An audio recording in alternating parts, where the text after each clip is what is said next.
One, we have fairly breaking news here, which is that Juan Merchan has indeed sentenced Donald Trump in the hush money case.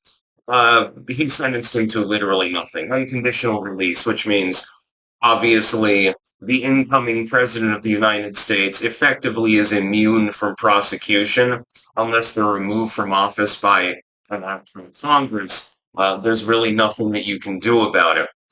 The president of the United States can only really be potentially detained and removed and so forth by an act of the two houses of Congress, the House and the Senate. There's nothing that Merchan could do in that situation. I think that the response, though, by liberals is probably the most important right now. They're not fixated on the fact that, indeed, we were right. Donald Trump is not going to go to jail. He's going to go not to the big house, but to the White House. And this pisses these people off. So they're getting their participation medal basically by saying, well, now he's a convicted felon. Not that it can't get overturned on appeal, by the way, and probably will. If I were Donald Trump, I wouldn't even fucking bother appealing it. I'd say, okay, he convicted me. I've already been sentenced. It's all good. Nothing's going to happen to me. Who cares? I would come out and be very flippant about it, actually, and basically be dismissive of what is effectively non-punishment. I would joke about it.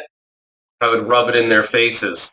I would say, oh, look, now I've got street cred or something, and hang out with Snoop Dogg or something like that.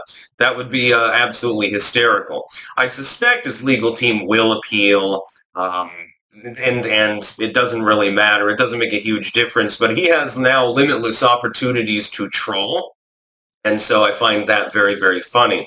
You'll remember, he got literally booked into jail at one point. He's the first president to suffer that level of persecution. That's because he's actually real. That's because he actually is trying at least to do a good job. This is also why he gets obstructed so much. Hell, the uniparty congressional Republicans were the main ones obstructing him, trying to secure the border. Well, yeah, you spent the last 50 years talking about how important this issue was, only to then cock block president that was actually trying to allocate the funds and get the plans going to have it fixed. Yeah, that makes a lot of sense. I mean, they're Republicans, so, unipartyists.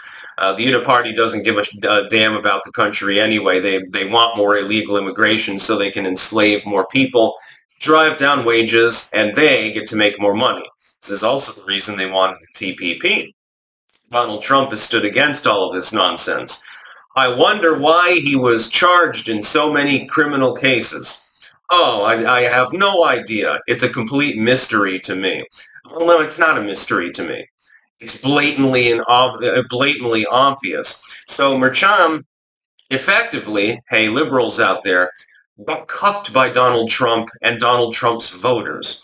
The fact that he was elected, not selected like Biden was, but duly elected, including with the popular vote, everything else under the sun, and destroyed Kamala Harris in an absolute humiliation match. The fact that he won that forced the courts to withdraw. They did not have the legal option to do anything else. The fact that he was even sentenced might get overturned on appeal. You got to understand, in 10 days, he becomes the president of the United States.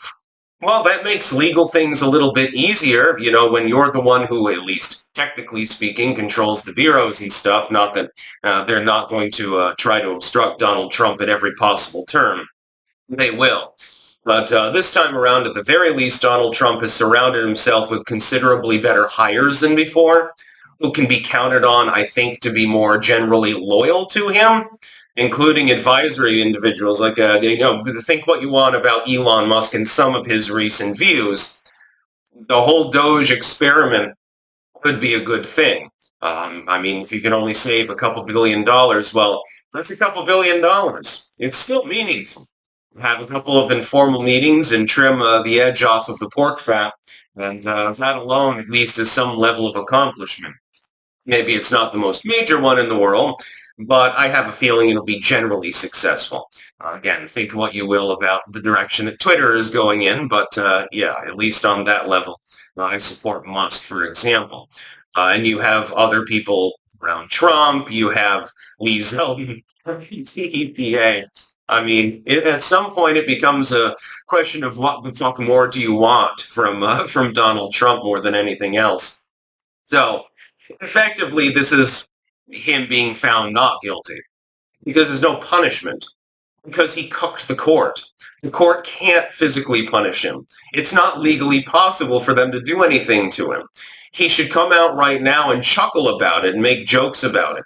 It would be hysterical. And the liberals, the salt mining right now is funny because, again, they're all coping by saying, well, he's a convicted felon. Who cares? It means absolutely nothing in the context. In the legal context, okay, he's got a classification, technically speaking, although only technically as a convicted felon, in a persecutorial case that was clearly launched for political reasons. All right, congratulations.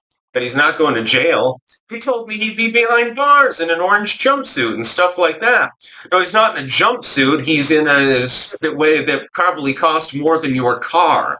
It's the whole point. You lost. You lost the election. You lost every one of the legal cases.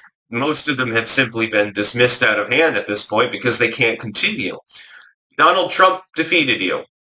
Donald Trump's voters defeated you. Just, pull up your big boy pants and shake it out a little bit. Acknowledge reality. I know it's difficult for some people, and deal with it. Until then, I'm going to be mining your salt because it's absolutely fucking hysterical. That's not all. Peace out.